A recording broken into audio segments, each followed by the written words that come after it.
إن مصر قدرها أن تقود، ومصر بها كفاءات كبيرة، ومصر لها قبول في العالم، وليس أدل على ذلك من وجود يعني هذه الكوكبة المنيرة. يعني لأول مرة أشهد اجتماع من الأمم المتحدة ومجلس الأمن والاتحاد الأوروبي والأفريقي وجامعة الدول العربية جنبا إلى جنب مع مراكز الأبحاث المتخصصة، جنبا إلى جنب مع الجامعات الكبرى في العالم التي تعنى بدراسة التطرف، جنبا إلى جنب مع علماء الدين. يعني الحمد لله أن جعل مصر قبلة لهذه الكوكبة المنيرة. وأتقدم بخالص شكري أيضا إلى فضيلة الوالد الأستاذ الدكتور شوقي علام pour son parrainage et pour sa patience, parce que toute chose a besoin de patience. Donc, on remercie le Mufti et on remercie également l'équipe que j'appelle les combattants au centre d'El Salam pour les études de l'extrémisme. Je les salue tous infiniment. Et je remercie tous les cadres médiatiques et tous mes collègues des médias et des journalistes, et spécialement les jeunes de la Deuxième République sous le leadership de M. Ibrahim Aukash. Le deuxième message, en 1999, avant la fin du siècle, quelques mois avant la fin du siècle, il y avait un questionnaire sur le 21e siècle, sur le message le plus puissant lors de ce siècle. Imaginez-vous, c'était pour le message de Martin Luther King en 1963. Alors, cette allocution était intitulée « I have a dream » ou « J'ai un rêve ». Et c'est le discours qui a remporté le vote. Et c'était le discours le plus influent tout au long de ce siècle. Je m'arrête ici pour parler du thème du discours « J'ai un rêve » ou « I have a dream ». Alors, mais si elle avait dit « J'ai un problème » ou « I have a complaint », alors il n'y avait plus de vote pour ce thème. Mais il a déjà dit « J'ai un rêve ». Alors, je me rappelle de ce titre et je peux dire, nous avons au sein de Dar el-Ifta un rêve à réaliser. Un rêve pour la religion qui a été beaucoup opprimée par ses fils, et spécialement ce pays qui mérite tout bien. Un rêve pour cette institution nationale Dar el-Ifta qui coopère avec l'institution mère El-Azhar et avec ses pairs des institutions religieuses internationales. J'ai un rêve de continuer les communications avec le monde entier. Nous tendons nos mains maintenant. Alors, ça sera le meilleur début au cours de cette réunion et nous pouvons ouvrir une nouvelle page de communication. Le deuxième message, le troisième message pour mes amis qui sont venus de différentes parties au monde. Je vous remercie infiniment. Votre assistance était très importante. Je remercie professeur Modesser et professeur Lorenzo et mon ami expert. C'est un ami depuis longtemps. Nous avons eu des communications continues. Je remercie Monsieur le docteur qui est venu de Sri Lanka et je remercie tous les responsables de Sri Lanka et de Singapour. Donc, nous espérons à un partenariat à venir et merci pour votre assistance.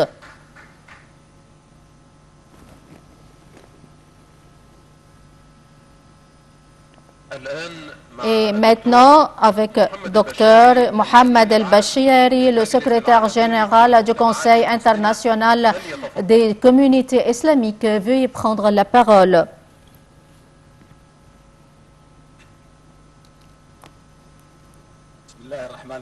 Au nom de Dieu clément miséricordieux, Excellence Cheikh Dr Shawqi Allam, le Mufti et le chef du secrétariat général des autorités de IFTA au monde entier, mon cher ami Dr Ibrahim Najm, le chef du centre Salam pour l'étude de la pensée extrémiste et pour l'étude des extrémismes, chers et distingués. Premièrement, nous sommes au cours de la séance clôturale de cette conférence. Cette conférence était bien distinguée parce que cette conférence a inclus des références religieuses du monde arabe et des autres pays non arabes et des autres pays qui sont professionnels dans la méthode de la pensée et en présence des centres spécialisés dans le domaine de la lutte antiterroriste et anti-extrémiste. De même, en plus de la présence des institutions onusiennes qui s'intéressent à cette question. Puisque nous sommes sur le point de clôturer cette conférence, je vois que les visions stratégiques pour la lutte contre le terrorisme et l'extrémisme sont nombreuses. Il y a plusieurs initiatives qui ont été lancées, que ce soit de la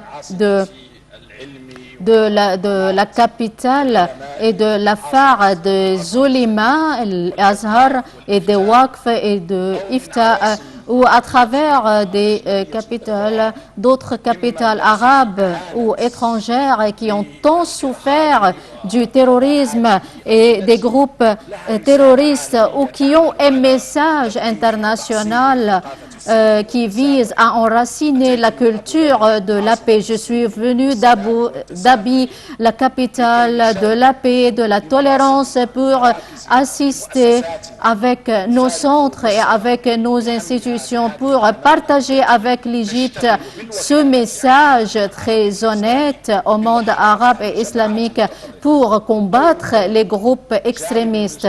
Le premier côté important, c'est le côté de la pensée. Ces groupes comptent sur un système intellectuel visant à régner l'obscurité et ces groupes adoptent une méthodologie d'oppression et manipulent des notions religieuses hors de leur contexte pour diffuser le terrorisme. Pour cette raison, on a travaillé pour démanteler les idées extrémistes de ces groupes et pour adopter un discours religieux qui nous unit, un discours qui émane et qui va faire retourner à la patrie sa souveraineté.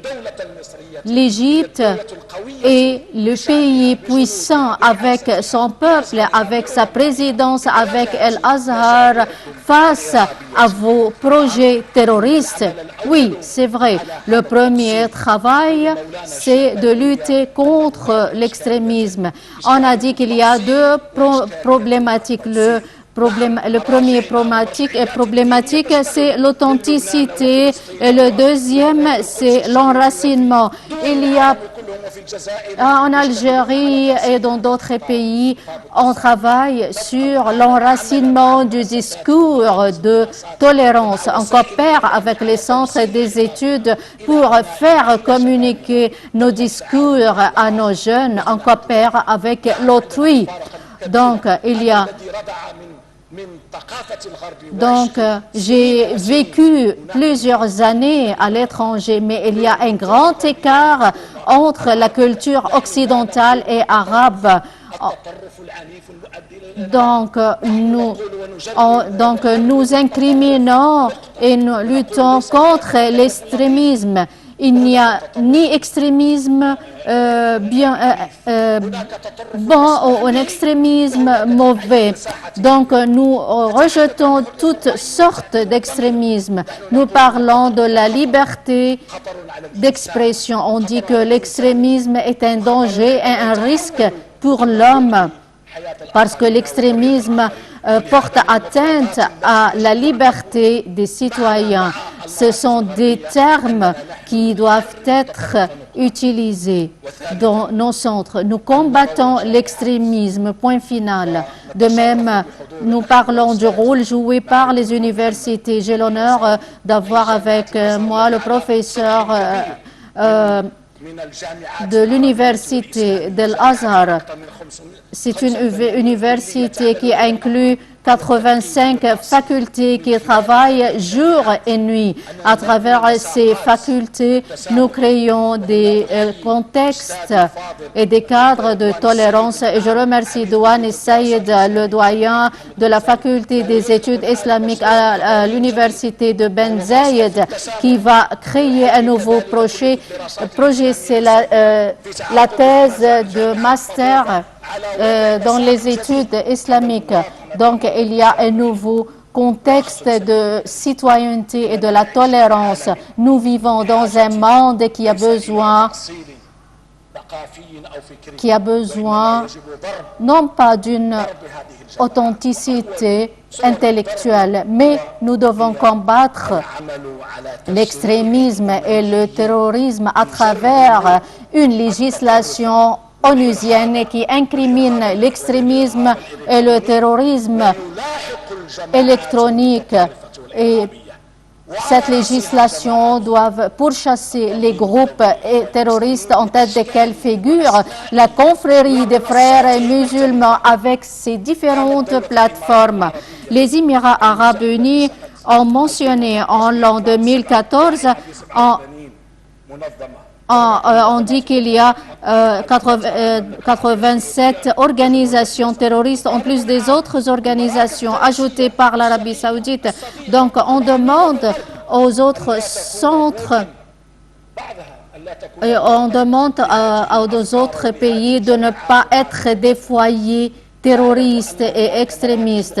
Nous savons qu'il y a des centres qui sont manipulés par les terroristes et par des groupes qui œuvrent pour diversifier les différentes formes du groupe extrémiste.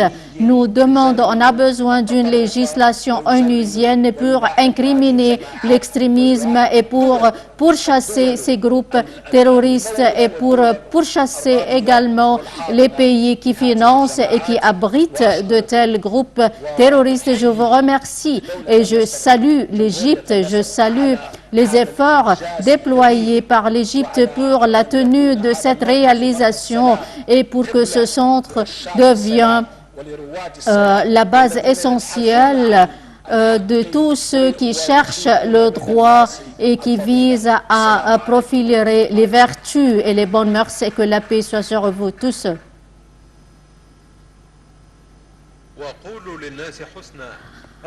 Donc, on doit inviter les gens à bonnes œuvres.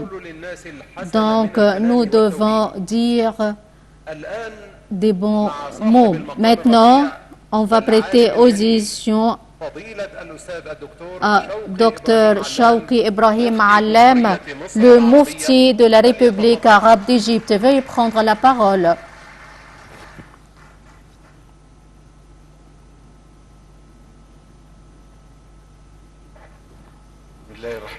Au nom de Dieu clément miséricordieux, je remercie notre Seigneur, que la paix et la bénédiction sur notre prophète, sur sa famille et sur ses compagnons. Chers distingués, les chers ulémas, mes chers collègues prestigieux, je vous salue tous avec la salutation de l'islam. Assalamu alaikum. Que la paix soit sur vous. Et ensuite, Dieu nous a assistés pour la clôture de la première conférence du Centre Es-Salam ou la paix, dépendant du secrétariat général des Dar el-Ifta au monde, intitulée « L'extrémisme religieux et les stratégies de confrontation » qui a été tenue à la cité du Caire le 7, le 8 et le 9 juin en l'an 2022. Le 8, le 9 et le 10 du mois Zilqada pour de l'an 1400. Sous le parrainage de son Excellence le Premier ministre, Dr Mustafa Madbouli, que Dieu le protège contre tout mal, et avec la présence des ministres et des mouftis, des spécialistes dans le domaine de la lutte antiterroriste et anti-extrémiste, et les intellectuels et les journalistes et les hommes des cadres médiatiques. Et la conférence a discuté lors de ces ateliers de travail les questions de l'extrémisme et des pensées intellectuelles. On a discuté de tous ces points et l'analyse en plus de l'analyse du système des piliers de la pensée extrémiste et les modalités de la rédaction des politiques pour combattre le phénomène du terrorisme et de l'extrémisme et les stratégies de la prévention, tout en avançant les modalités de coopération conjointe régionale et internationale en la matière. En marge des réunions de la conférence, on a tenu des ateliers de travail, y compris les contributions des recherches arabes et anglais dans le domaine de l'extrémisme et du terrorisme. Deuxièmement, l'analyse de l'expérience égyptienne dans le domaine de la lutte anti-extrémiste. Troisièmement, le renforcement de la coopération et de l'intégrité entre les différentes institutions de recherche intéressées par l'étude de l'extrémisme. Et la conférence était attachée à travers toutes ces réunions à réaliser un bon nombre des objectifs en tête desquels figurent les propositions justifiées de la pensée extrémiste, la réponse aux pensées extrémistes, les modalités de coexistence entre les peuples, les partages des expériences internationales dans le domaine de la lutte anti-extrémiste, l'élargissement du domaine des recherches et des études. Et Dieu nous a assistés lors de cette conférence à travers le lancement de plusieurs initiatives qui représentent des pas sérieux sur la voie de la lutte anti-extrémisme. De même, la conférence a adopté des recommandations et des résolutions très importantes représentées par les propositions des oulémas et des chercheurs. Et ces recommandations incluent ce qui suivent. La conférence appelle le Centre Es-Salam à tenir des réunions annuelles tout en groupant tous les centres spécialisés dans le domaine de la lutte antiterroriste. Ces réunions visent à déterminer les priorités, à partager les rôles et à mener des discussions avec les décideurs et tout en coopérant avec les institutions onusiennes pour avoir des initiatives conjointes dans le domaine de la lutte contre l'extrémisme. Deuxièmement, la conférence confirme que Le renouvellement du discours religieux est un point fondamental dans la légitimité et dans la charia et dans la jurisprudence islamique. Et tout cela va de pair avec l'universalité du message islamique. Et cela concerne les institutions religieuses, prestigieuses et nationales au monde islamique. Ces institutions coopèrent avec les ulémas et les intellectuels dans tous les domaines et qui sont expérimentés dans les sciences de la charia et dans les différentes sciences humanitaires. Et le renouvellement du discours religieux contribue efficacement à combattre l'extrémisme. Troisièmement, la conférence insiste sur la nécessité de mettre en place des règlements contre ceux qui sont contre le discours religieux et on doit coopérer avec les institutions concernées. Et par conséquent, tout cela vise à réduire le taux de la prolifération du discours qui incite à la haine. Quatrièmement, la conférence appelle à tenir des forums et des séminaires électroniques à travers les institutions religieuses pour diffuser la sensibilisation auprès des jeunes contre les risques de l'extrémisme, le démantèlement de la pensée extrémiste, tout en intégrant les jeunes dans le contexte de la prévention.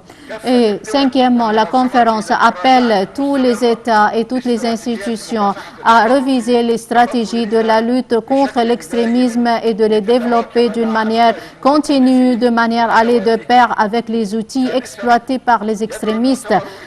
Cinquièmement, la conférence appelle à renforcer la traduction des matières incluant ou qui reflètent la coopération entre les différentes religions.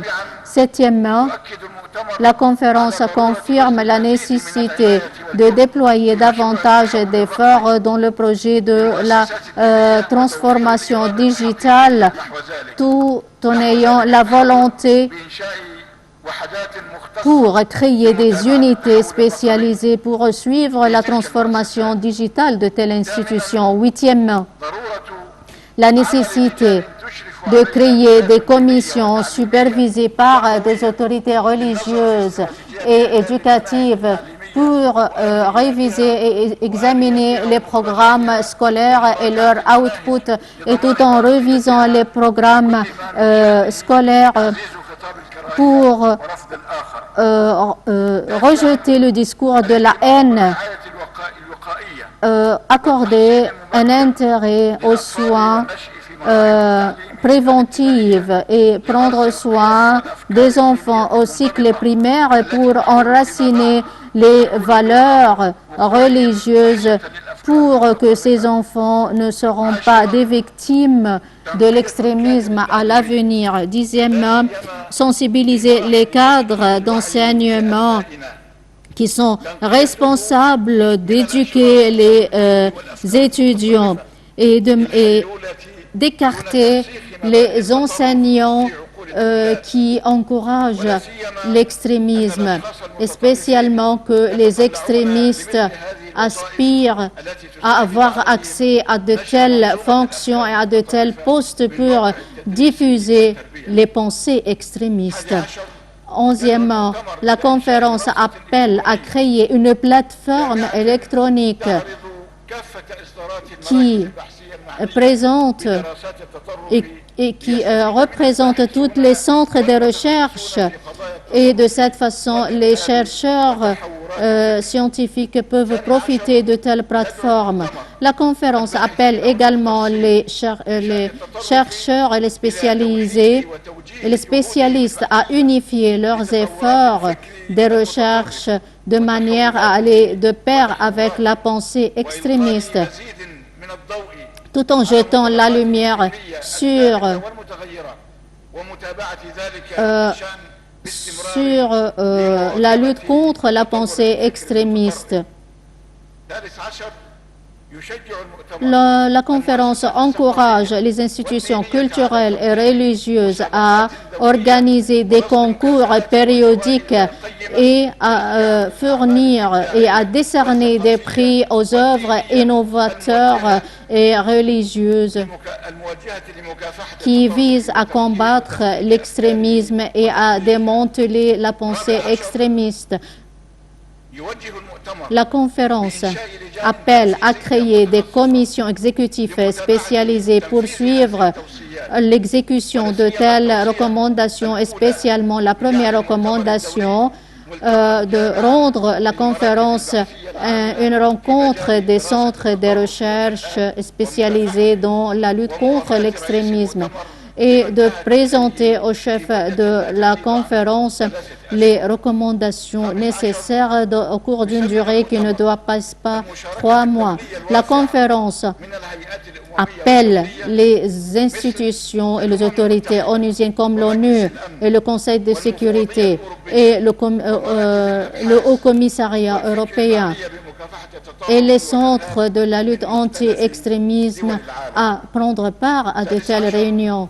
16e, la conférence apprécie toutes les outputs qui ont été adoptés lors de cette conférence et appelle les spécialistes intéressés par la lutte contre l'extrémisme à profiter de la base des données fournies par les initiatives de cette conférence. De même, les participants adressent leurs remerciements à M. le Président Abdel Fattah el-Sisi, le chef de la République arabe d'Égypte, et à son Excellence M. le Premier ministre, l'ingénieur Dr Mustafa Madbouli, pour son parrainage de cette conférence et pour le bon accueil des délégations assistant à cette conférence, en plus du soutien continu à cette conférence, tout en souhaitant pour l'Égypte et pour la Oumma islamique la bonne continuation, la réussite et la stabilité.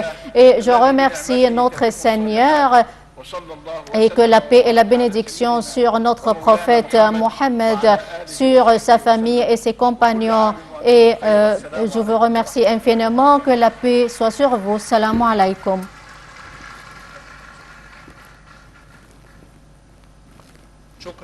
Merci pour Dr Shawkia Ibrahim Allem, le Mufti de la République arabe d'Égypte.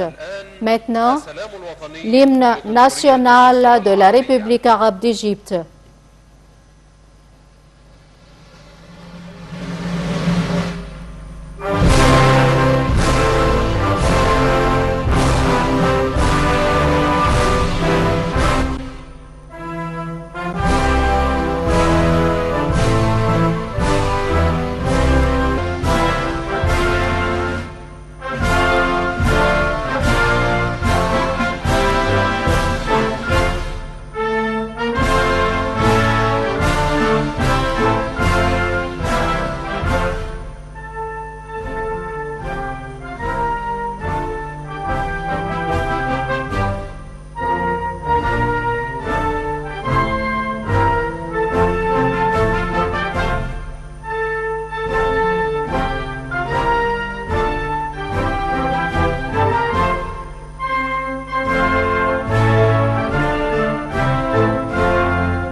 وبالسلام الوطني لجمهورية مصر العربية ترفع الجلسة الختامية لمؤتمر التطرف الديني، المنطلقات الفكرية واستراتيجيات المواجهة، والذي عقد بالقاهرة تحت رعاية الأستاذ الدكتور مصطفى مدبولي رئيس مجلس الوزراء. شكرا لكم، نتمنى لكم مقاما طيبا في مصر الحبيبة. ورحمة الله وبركاته.